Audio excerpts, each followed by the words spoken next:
सत्राजिताने भगवंताकडे इच्छा केली, सांगितलं देवा आता लोक माझं नाव ठेवणं थांबवणार नाही, याकरता तुम्ही एक पर्याय करा. काय करा? माझ्या मुलीसोबत तुम्ही विवाह करा. जर माझ्या मुलीसोबत तुम्ही विवाह केला तर नात्यानं तुम्ही माझे कोण व्हाल? कोण व्हाल? हे तर आता तुम्हाला पक्क माहिती आहे बरं का. त्यानंतर कालिंदी रूपामध्ये भगवंताचा यमुना जी आहे त्या कालिंदी रूपामध्ये ती कालिंदी यमुनेच्या काठावर तपश्चर्या करत बसलेली होती. त्या कालिंदी सोबत भगवंताचा चौथा विवाह झाला. त्यानंतर अवंती नगरीचा राजा विंद अनुविंद त्यांची बहीण मित्रविंदा त्यांच्यासोबत भगवंताचा पाचवा विवाह झाला. त्यानंतर कौशल देशाचा राजा नग्नजित, त्या नग्नजिताची पुत्री सत्यादेवी तिच्यासोबत भगवंताचा सहावा विवाह झाला. त्यानंतर भगवंताची बुवा होती श्रुतकीर्ती, तिची मुलगी भद्रा तिच्यासोबत भगवंताचा सातवा विवाह झाला. आणि त्यानंतर मध्य प्रदेशाचा राजा त्याची पुत्री लक्ष्मणा तिच्यासोबत भगवंताचा आठवा विवाह झाला. असे भगवंताचे 8 विवाह एकूण मुख्य झाले. आणि त्यानंतर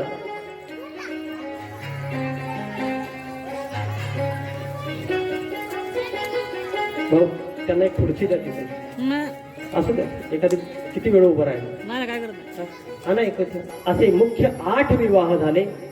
आणि मुख्य 8 विवाह झाल्यानंतर सज्जन हो 16,100 विवाह एकत्रित झाले. 8 विवाह मुख्य झाले आणि 16,100 विवाह एकत्रित झाले.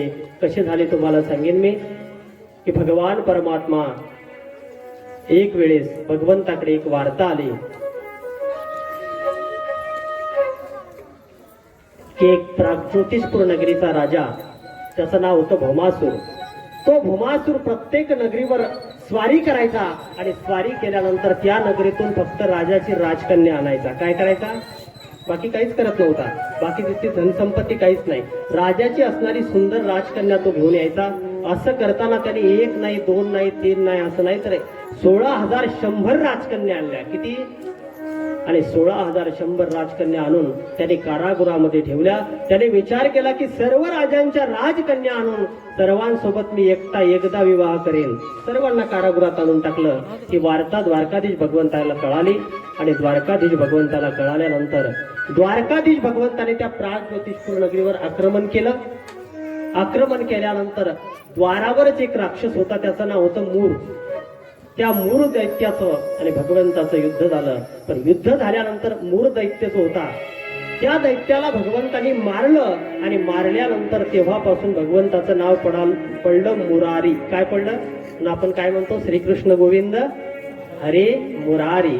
मूर दैत्याला मारलं म्हणून भगवंताचं नाव तेव्हापासून मूर पडलं. महाराज आतमध्ये गेले. भौमासुराचं आणि भगवंताचं युद्ध लागलं. भौमासुराचा आणि भगवंताचं युद्ध लागल्यानंतर भौमासुरही काही कमी शक्तिमान नव्हता. भरपूर त्याच्याकडेही शक्ती होती आणि अशा शक्तिशाली असणारा भौमासुर. पण भगवंताचा आणि त्याचा विवाह मला सांगायचं, युद्ध झाल्यानंतर भौमासुराला भगवंताने युद्धात मारलं.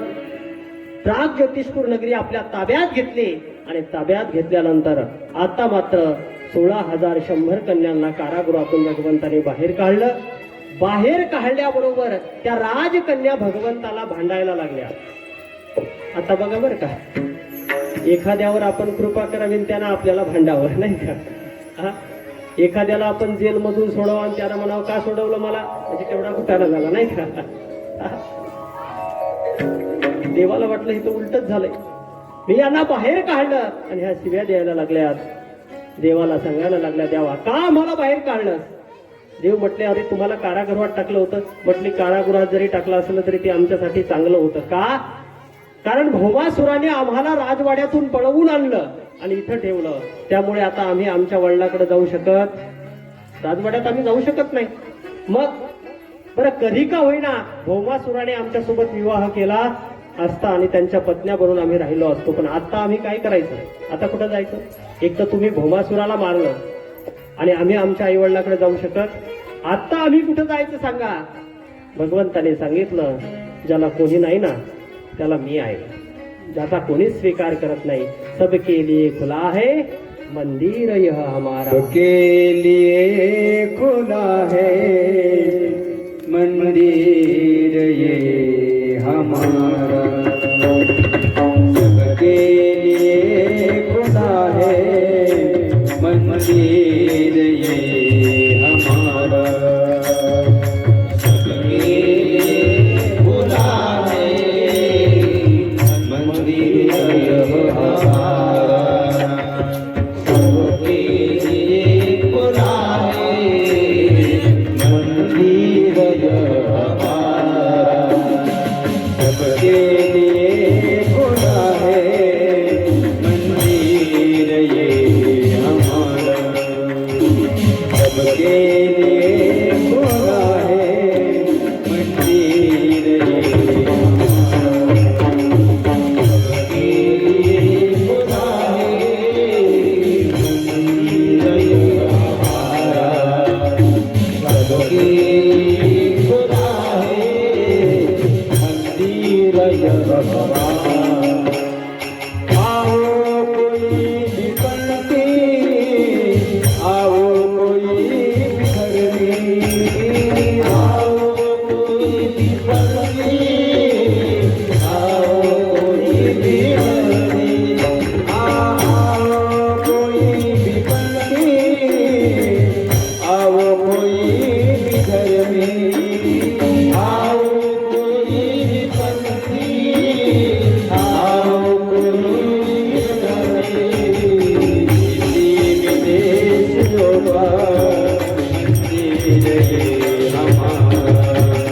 सबके लिए खुदा है मंदिर ये हमारा सबके लिए खुदा है मंदिर ये हमारा सबके लिए खुदा है मंदिर ये हमारा गोपाल कृष्ण भगवान की जय भागवत महापुराण की जय सबके लिए खुला है मंदिर यह हमारा भगवंताने सांगितलंय बघा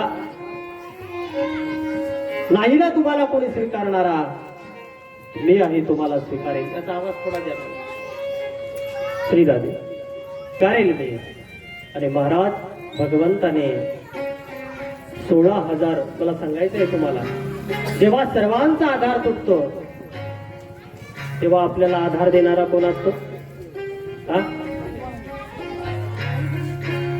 पैसा असेल तर सर्वच लोक जवळ करतात आपल्याला नाही का आमचे स्वामीजी सांगायचे म्हणायचे जोपर्यंत मालकाकडे पैसा आहे तोपर्यंत सुनबाई बी मालकाला म्हणते मामाजी मामाजी मामाजी पोहे खाता का चहा पिता का नाही का हा?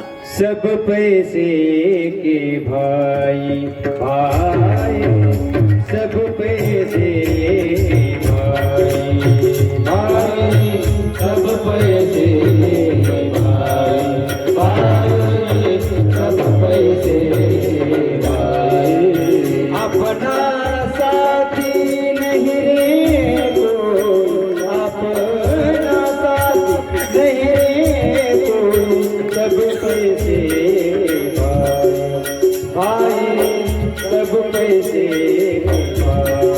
भाई साथी ना कोई अपना साथी ना कोई सब पैसे भाई सब पैसे भाई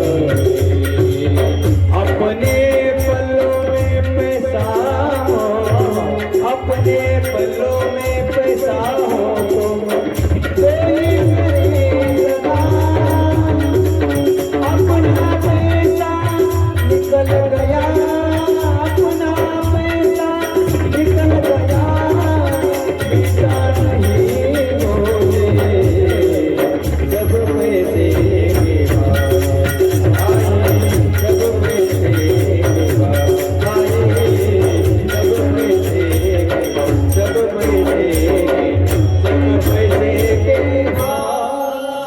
जब सब पैसे के भाई आपला साथी कोई नाही रे मी सांगेन तुम्हाला पैसा असेल तोपर्यंत आपल्याला सगळे सांभाळतात पैसा एकदा आपल्या जवळचा संपला की आपल्याला कोणी स्वीकारत नाही महाराज जोपर्यंत आपल्याकडे तारुण्य आहे आणि जोपर्यंत संपत्ती आहे तोपर्यंत माणसं जवळ करतात. आमचे स्वामीजी सांगायचे माणसं जाऊ द्या हो बरं का, माणसं जवळ करतील यात नवल नाही.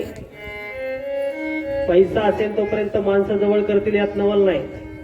आपली पत्नी जवळ करेल, पण पैसा संपला ना की जिला बुलेट गाडीवर फिरवलं ना तुम्ही वसमत मध्ये, ती पण म्हणते बाईल म्हणे घर मरता तरी बरे, नासिले घरे थुंकून या. म्हातारं कधी मरते काय माहिती.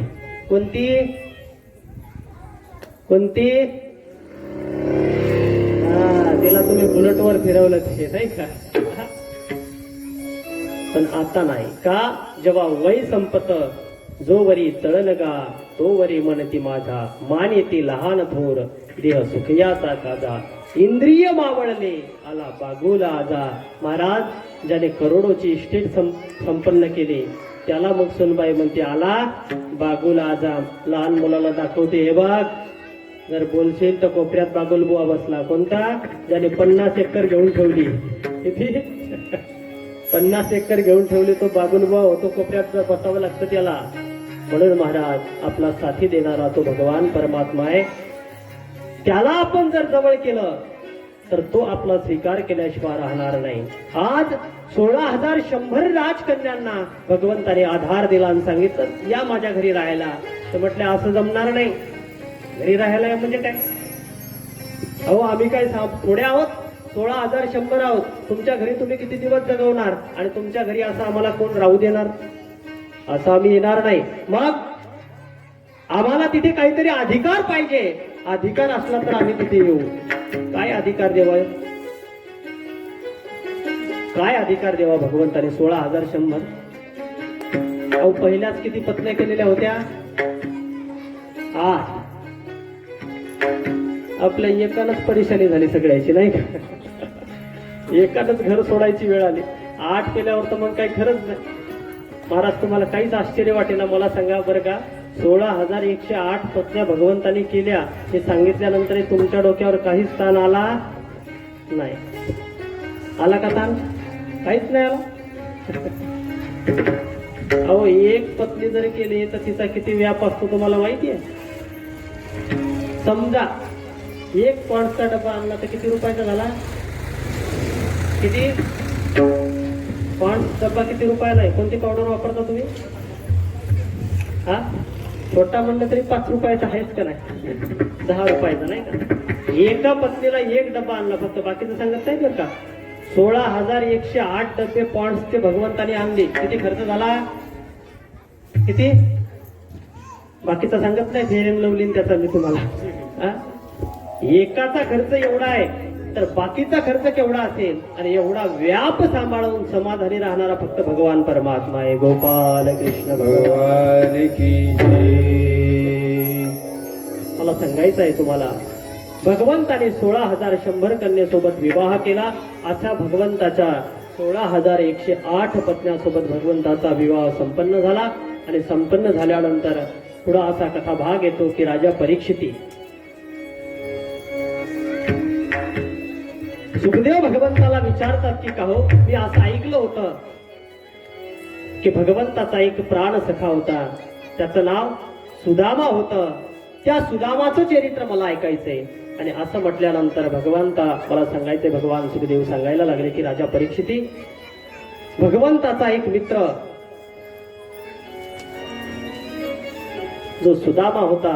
महाराज भागवतामध्ये जर तुम्ही भागवताचं कधी वाचन केलं तर सुदामाला जेवढे विशेषण सुखाचार्याने वापरले तेवढे विशेषण कोणालाही लावले नाही. आतापर्यंत पूर्ण चरित्र आले, पण सुदामाला किती विशेषण वापरले सांगेल तुम्हाला.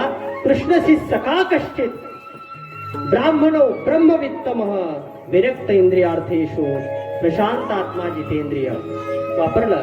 कृष्णसी सखा कश्चित, तो भगवंताचा सखा होता. ब्राह्मणो ब्रह्मवित्तम, ब्राह्मण कुळात त्याचा जन्म झाला होता आणि ब्रह्मविद्येत तो प्रवीण होता. आणखी सांगितलं विरक्त इंद्रियार्थेषु, तो कसा होता? विरक्त होता.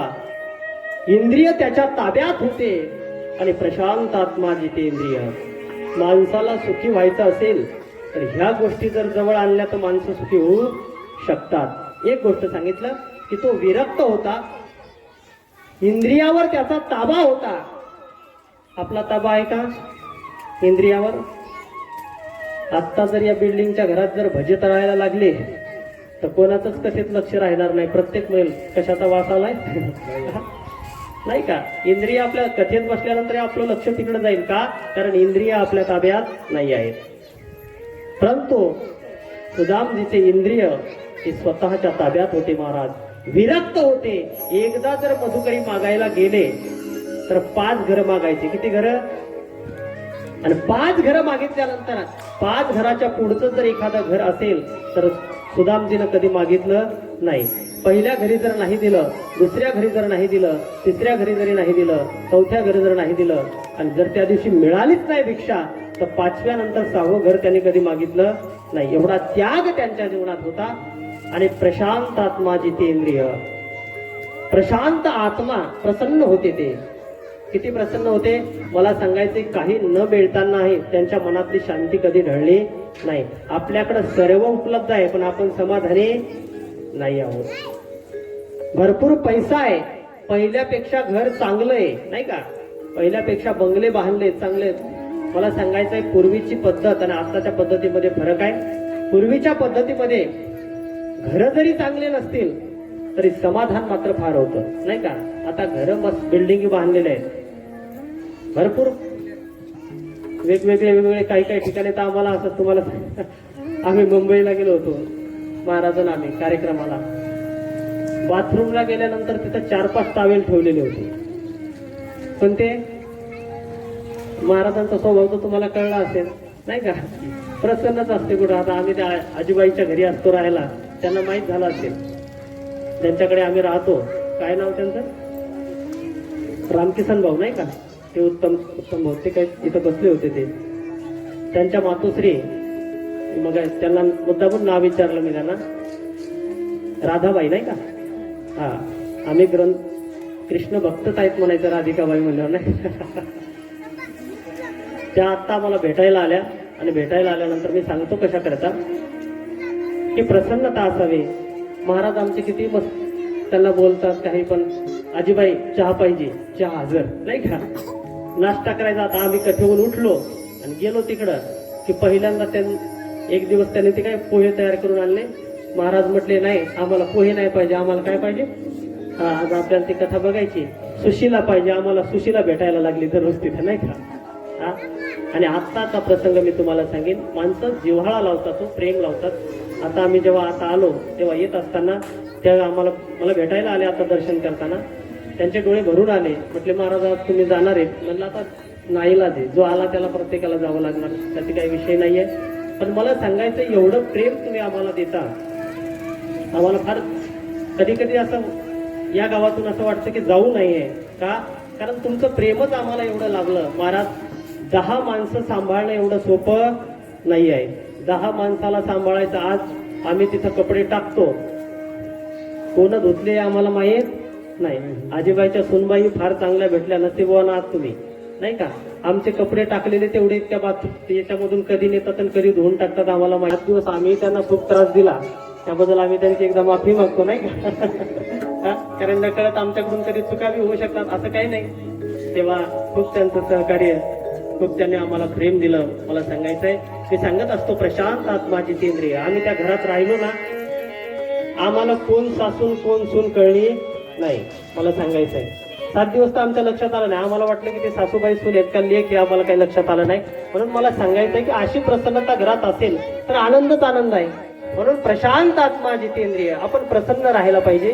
तेव्हा सांगेन मी तुम्हाला, सुदामाच्या घरात बाकी काही नव्हतं पण प्रसन्नता मात्र शिल्लक होती सज्जन हो. आणि एक दिवस असा कळला की सुदामजीच्या पत्नीला कोणीतरी सांगितलं, म्हटलं अहो तुमच्या लक्षात आलं का? तुम्ही एवढं दारिद्र्य भोगताय, एवढं दुःख भोगताय, तुमच्या घरात काही खायला नाही आहे. तुम्ही एक काम करा ना, तुमचा जो मालक आहे त्या मालकाचा मित्र एक द्वारकेचा राजा झाला. काय झाला? द्वारकेचा राजा झाला. आणि तुम्ही जर त्याच्याकडे गेलात तर तो ब्राह्मणाला मानणार आहे. कदाचित तुमचा पती जर त्यांच्याकडे गेला आणि त्यांनी जर काय मागितलं तर सोनं नाणं आधी करून तुम्हाला बंगलाही बांधून देईल. सांगा तुमच्या पतीला जायला. आणि महाराज सुशीला होती, महिला मंडळीला थोडा लोभ असतो. काय सांगेन मी तुम्हाला, असतो का नाही?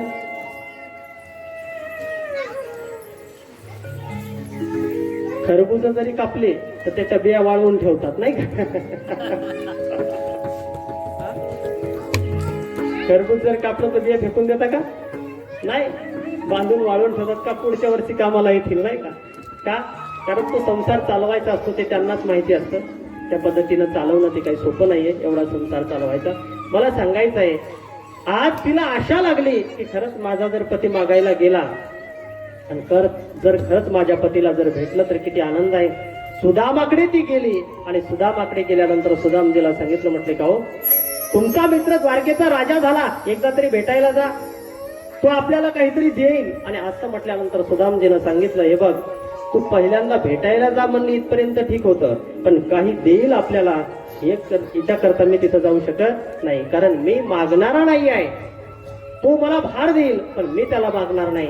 पण महाराज, सुदामाची जी पत्नी होती तिचं नाव काय होतं? सुशीला. फार हुशार होती. तिच्या लक्षात आलं की आपला जो पती आहे हा कोणाला काही मागणार नाही. आणि म्हणून तिनं सांगितलं की हे बघा, तुम्ही नुसते भेटायला तरी जा. सुदामजीनं मार्ग काढला त्यातून. म्हटले भेटायला जरी गेलो मी आणि कदाचित भेटायला गेल्यानंतर भगवंताला भेटायला जायचंय. 3 व्यक्तीकडे भेटायला जाताना खाली हातानं जायचं नसतं. कोणत्या कोणत्या?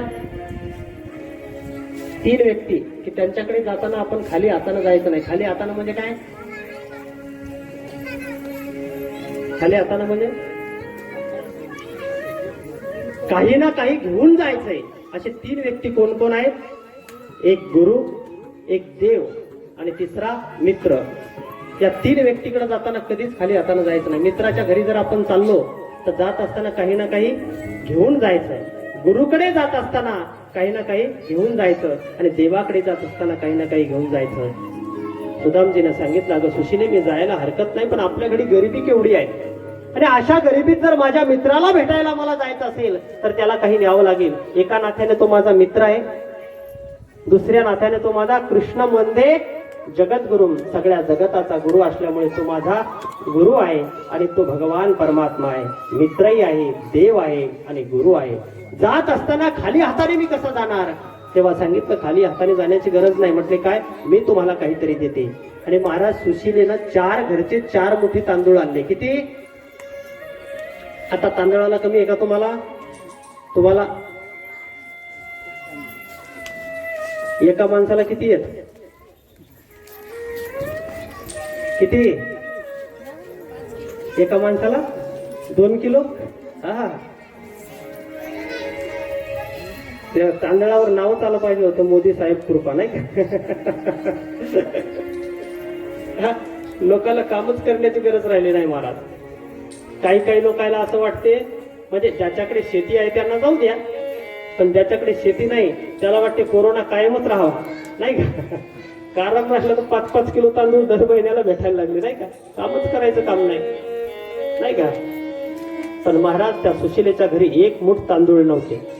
4 घरचे 4 मोठे तांदूळ तिनं आणले. महाराज, सुशिलेचं सांगणं असं होतं, सुशिलेनं जर एका घरी तांदूळ मागितले असते तर एकाच घरी तिला 4 मोठे तांदूळ भेटले नसते का? भेटले असते. पण तिनं 4 घरचे 4 तांदूळ का आणले माहितीये? मला सांगा, प्रत्येक घरचा वेगवेगळा तांदूळ, जर एका घरचा तांदूळ असता तर तो सारखा दिसेल, पण वेगवेगळ्या घरचा असेल तर कोणाचा वेगळा, कोणाचा वेगळा, कोणाचा वेगळा. का? कारण सुशिलेला माहित होतं, माझ्या पतीला जर भगवंताने विचारलं की तू कसा आहे, तुझ्या घरी कसं चाललं, तर माझा पती सांगणार नाही की वाईट चाललंय म्हणून. पण माझ्या पतींना न सांगताही भगवंताला कळावं की सुदामजीच्या घरी 4 मोठी तांदूळ सुद्धा नाही आहेत, वेगवेगळ्या घरून आणलेले आहेत. सुशीला हुशार होती. 4 मोठे तांदूळ मला सांगायचंय सुदामजीकडे दिले. आणि सुदामजीकडे दिल्यानंतर असं म्हणतात की सुदामजीची अवस्था अशी होती की सुदामजी जायला लागले. जात असताना महाराज जप करायला त्यांनी सुरुवात केला. चल श्याम सुंदर से मिलनी सुधा